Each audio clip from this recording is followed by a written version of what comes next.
أن سيدنا ونبينا محمدا عبد الله ورسوله، اللهم صل وسلم وبارك عليه وعلى آله وصحبه والتابعين. أوصيكم عباد الله ونفسي بتقوى الله. قال جل وعلا: إن الله مع الذين اتقوا والذين هم محسنون.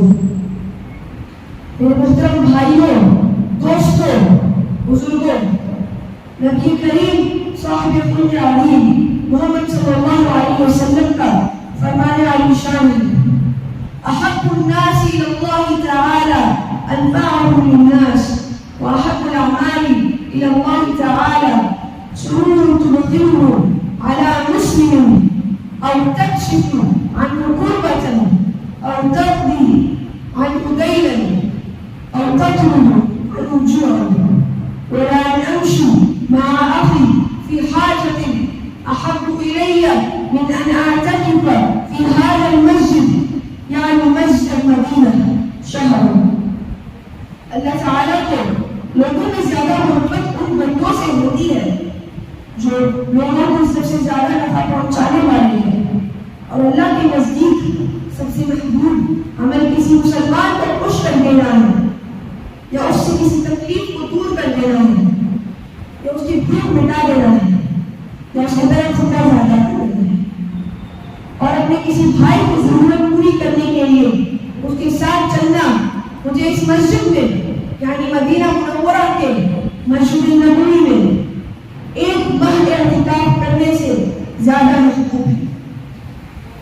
بلا شبہ لوگوں کی ضرورتیں پوری کر دینا، ان کی مدد کا ہاتھ بنانا، ان کی دلوں کو خوش کر دینا، ان بلند اخلاق و کردار میں شامل ہے جو اللہ تعالی اور اس کے رسول صلی اللہ علیہ وسلم کو بے انتہا پسند ہے۔ اللہ تبارک و تعالی نے اپنی کتاب میں ہمیں اس کا حکم دیتے ہوئے فرمایا ہے: فاستبقوا الخیرات، سو تم لوگ نیکیوں میں ایک دوسرے پر سبقت کرو۔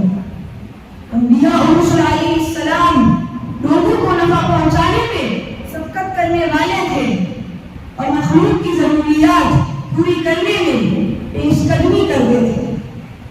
اللہ تبارک و تعالی نے اس سلسلے میں سیدنا زکریا علیہ السلام اور ان کے اہل خانے کی تعریف میں ارشاد فرمایا ہے: انہم کانوا یسارعون فی الخیرات، بلا شبہ وہ لوگ نیکیوں میں سبقت کرتے تھے۔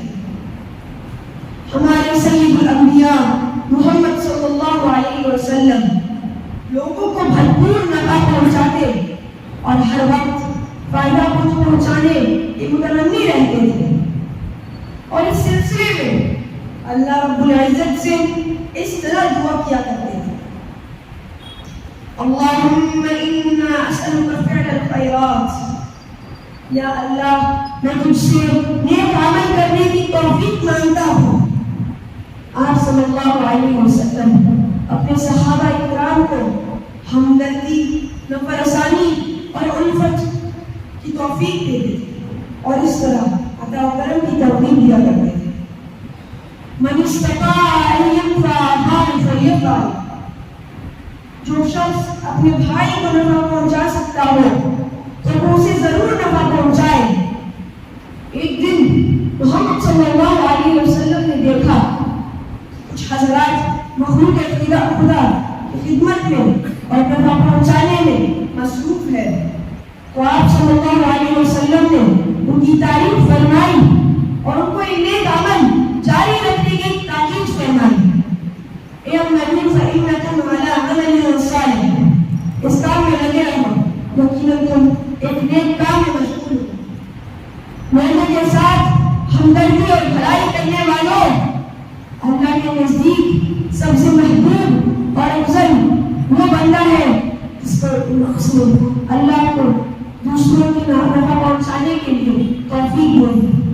بس وہ اپنی نعمت اور دولت میں لوگوں کو اس طرح شریک رکھے کہ یا تو اپنی نعمت اپنے بھائیوں کو دیتا رہے، وہ ان سے تکلیف اور مصیبت دور کرتا رہے، رسول رحمت کا فرمان ہے خیرکم من یرجا خیرہ ویؤمن شرہ، وہ آدمی تم میں سے زیادہ اچھا اور نیک ہے جس سے لوگ خیر کی امید کرے اور اس کے شر سے مأمون محفوظ رہے۔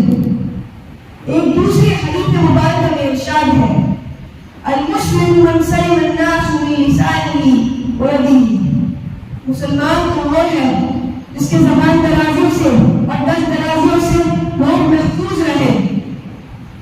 اللہ کے بندوں، یہی وہ غمخواری، وہ نمبر آسانی ہے جسے ہر وہ قوم ناگزیر قرار دیتی ہے۔ جو اس کی قدر و قیمت سے واقف ہو جائے، وہ اپنی بنیاد کو مضبوط رکھنا چاہتے ہو اور ایک ایسی قوم بننا چاہتے ہیں جس کا کوئی بھی ایسا دوسرے سے علاوہ نہ ہو۔ ہمدردی و غمخواری ایک نہایت گرا قدر احساس ہے جس سے کسی آدمی کے اعلیٰ نسب ہونے کا پتہ چلتا ہے، اور جس معاشرے میں یہ احساس موجود ہے وہ ایک جسم کی صورت اختیار کر لیتا ہے جس میں باہمی ہمدردی، رحم دلی، محبت، نفر آسانی اور نفس پروری کے ناظر بد سے محفوظ ہو جاتا ہے، جو اس ایک جسم کو کئی ٹکڑوں میں بکھیر دیتی ہے۔ اس لیے محمد صلی اللہ علیہ وسلم کا مفہوم ہے مثل المؤمنین فی توادهم وتراحمهم مثل الجسد اذا اشتكى منه عضو تداعى له سائر الجسد بالسهر والحمى۔ باہمی محبت، ہمدردی اور الفت میں اہل ایمان کی مثال ایک جسم جیسی ہی ہے جس کا ایک عضو تکلیف میں مبتلا ہو تو باقی سارا جسم بے خوابی اور بخار میں اس کا شریک حال بن جاتا ہے۔ ایسی قوم جو بدخواری کے مسئلے سے ناآشنا ہو کبھی ایک جسم کی حیثیت اختیار ہی نہیں کر سکتی، وہ کبھی رفعت، سربلندی اور کامرانی کو چھو ہی نہیں سکتی۔ جب صورت حال بھی وہی ہو کہ وہ خوشی منانے میں مصروف ہے جبکہ اس کے کچھ افراد اپنی محرومی پر آنسو بہا رہے ہوں، وہ پیٹ بھر رہی ہو لیکن ہمسایہ بھوک سے بلک رہا، وہ سیراب ہو لیکن اس کی قریبی پیاسے ہو، اور وہ خود لباس میں ملبوس ہو لیکن اس کے دینی بھائی لباس سے محروم ہو۔ صالح مصدوق محمد صلی اللہ علیہ وسلم کا فرمان علی شان ہے لیس المؤمن الذی یبیت وجاعہ الی جنبہ جائع، وہ مؤمن نہیں جو خود شکم سیر ہو لے لیکن اس کے پہلو میں ہمسایہ بھوکا ہے۔ دلوں کا احساس درد سے عاری ہو جانا ایسی مصیبت ہے جس کی بھڑکتی ہوئی آگ میں اچھی صفات پسند ہو جاتی ہیں اور باہمی ہمدردی اور محبت کی عادتیں زندہ درغور ہو جاتی ہیں، جس کا خمیازہ بلا شبہ انفرادی اور اجتماعی سطح پر پوری قوم کو بھگتنا پڑتا ہے۔ غمخواری کا مفہوم خود نفس مال پر یا مالی مدد پر منحصر قرار دینا سنگین غلطی ہے۔ غمخواری کو مالی مدد سے پہلے دلی احساس اور اعضاء کی حرکت سے قبل اندرونی طور پر متحرک جذبے کا انعام ہے۔ غمخواری کی کچھ صورتیں ایسی تھیں جن کے لیے سرے سے مال کی ضرورت ہی نہیں پڑتی، مثلا یتیم کے سر پر ہاتھ پھیرنا، نماز جنازہ میں شرکت کرنا، بیمار کی عیادت کرنا، مسلمان بھائی کے سامنے مسکرانا، مصیبت زادے کو تسلی دینا۔ حدیث میں آتا ہے نبی کریم محمد صلی اللہ علیہ وسلم نے فرمایا لیس من نفس ابن آدم الا علیہا صدقہ فی کل یوم طلعت فیہ الشمس قیل یا رسول اللہ ومن أين لنا صدقة نتصدق بها؟ فقال إن أبواب الخير لكثيرة، التسبيح والتحميد والتكبير والتهليل والأمر بالمعروف والنهي عن المنكر وتميت الآذى عن الطريق وتسمع الأصم وتهدي العمي وتدل المستدل على حاجته وتسعى بشدة سعاتيك مع اللهفان المستغيث وتحمل بشدة ذراعيك مع الضعيف، فهذا كله صدقة منك على نفسك. ہر تمہیں ہونے والے دن میں ابن آدم کے ذمے ایک صدقہ ہے. پوچھا گیا یا رسول اللہ کیسے ممکن ہے کہ ہم یہ صدقہ عطا کریں؟ آپ نے فرمایا نیکی کی صورتیں تو بے شمار ہیں. سبحان اللہ کہنا، الحمدللہ کہنا، اللہ اکبر کہنا، لا الہ الا اللہ کہنا، نیکی کی تمام اور نیکی کی حکم دینا، برائی سے منع کرنا، راستے سے کسی تکلیف دہ چیز کو ہٹا دینا، بہرے کی بات سنانا اور اندھے کو راہ دکھانا، ضرورت مند کی رہنمائی کرنا، بے کس لاچار کی اعانت کرنا، اپنی مکمل قوت کھپا لینا، یہ تمام گرفتاری کی صدقے و نفسانی کی صورتیں ہیں. اے اللہ ہمیں لوگوں کی راحت میں نعمتوں کو خرچ کرنے والا بنا دے، اپنی مخلوق کو نفع پہنچانے والا بنا دے اور پاکیزہ اخلاق و کردار اپنانے والا بنا دے. ہمیں اطاعت اور فرما برداری کی توفیق عطا فرما. آمین یا رب العالمین. أقول قولي هذا أستغفر الله لي ولكم فاستغفروه إنه هو الغفور الرحيم.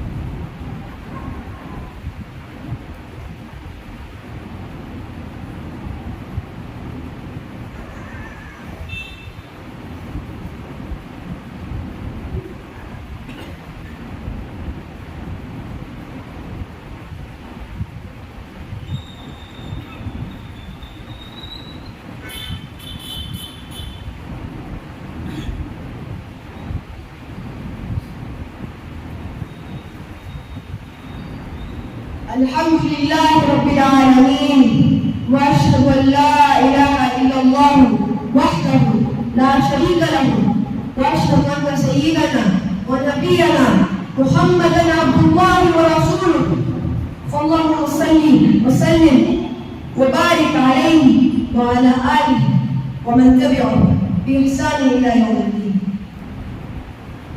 نیکی اور بھلائی کا اہتمام کرنے والوں، اللہ کی عطا کی ہوئی نعمتوں سے مخلوق کو فائدہ پہنچانا نعمتوں کی حفاظت کا سبب ہے اور نعمتوں کو لوگوں کی نفع رسانی میں استعمال کرنا ان کے قائم و دائم رہنے کا ذریعہ ہے.